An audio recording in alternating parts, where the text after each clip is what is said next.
Le dossier de cette édition, il a longtemps été précisément le signe de la jeunesse. Aujourd'hui, tout le monde en porte. Il est pratique, il est confortable, mais le savez-vous, c'est l'un des produits les plus polluants au monde. Chaque jean confectionné sur la planète consomme des litres d'eau, de produits toxiques, notamment en raison de la technique du sablage.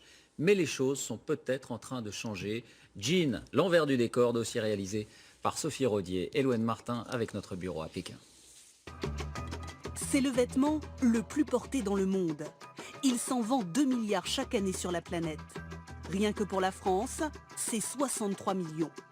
Le jean, l'image d'un vêtement universel. Mais derrière cette toile si particulière, se cache un désastre écologique. Un jean nécessite à lui seul des centaines de litres d'eau, des pesticides, des colorants, de puissants détergents et des milliers de kilomètres de transport. Peut-on faire autrement? Fabriquer des jeans sans polluer la planète. Avant d'arriver dans nos boutiques, un jean fait parfois le tour du monde.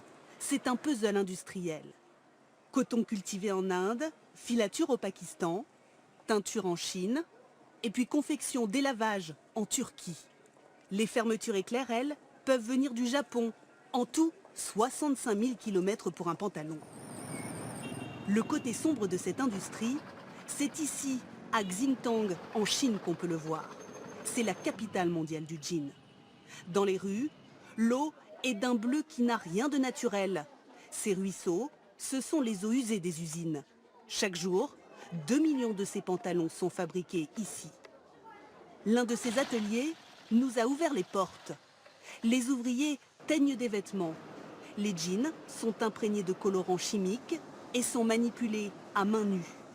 Pas de masque de protection à côté de ces énormes machines à laver pleines de détergents. Bien sûr qu'il y a de la pollution, mais comment dire, quand on travaille dans ce métier, on s'en accommode. Il y a des problèmes respiratoires liés à la pollution. Vous pouvez le constater, l'air n'est pas bon. Une association écologiste a voulu savoir quels produits étaient utilisés. En 2012, elle a analysé une quinzaine de jeans de marque. Et le résultat est édifiant. Des substances classées cancérigènes et toxiques. Le consommateur ne court aucun risque à porter son jean, mais la pollution est plus insidieuse.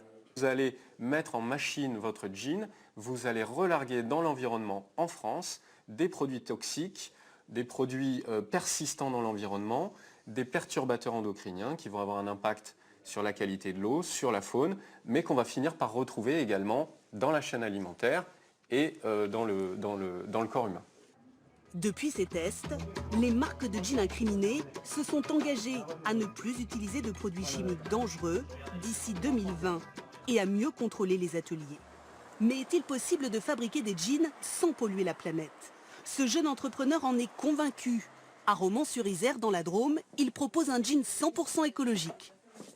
Alors dans la forme, il a 2 jambes, 5 poches, un bouton comme tous les jeans.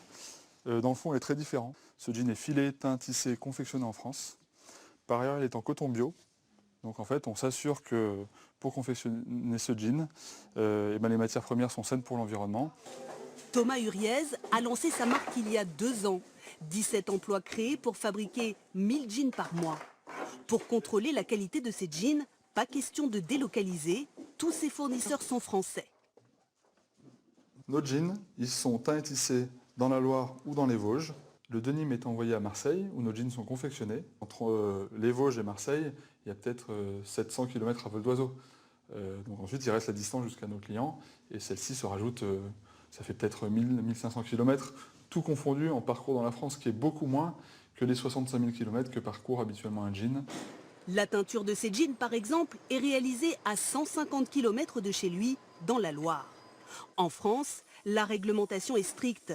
Ici, pas de substances interdites ou dangereuses pour la santé, comme l'indigo par exemple, pourtant toujours utilisé en Chine. On va avoir des colorants que l'on va pouvoir fixer sur la fibre. Et ensuite, ça va être tout l'enjeu de la création, de pouvoir reproduire des jeans qui ressemblent à de l'indigo, mais qui en réalité sont élaborés à partir de produits chimiques qui ne sont pas dangereux pour la santé. Les pelotes de fil sont teintées dans ces cuves, puis les résidus toxiques de colorants sont récupérés. À chaque étape du processus, nous vidangeons l'eau et les eaux usées vont partir dans un bassin dans lequel nous allons pouvoir, en un premier temps, faire chuter la pollution et en un deuxième temps, complètement traiter ces eaux pour que la pollution ne puisse absolument pas se retrouver dans le milieu naturel en finale. Des investissements lourds comme ce bassin de traitement des eaux usées payé par l'usine. Et pourtant, en magasin, ce jean bio fait en France est compétitif. Moins de 100 € comme les leaders du marché.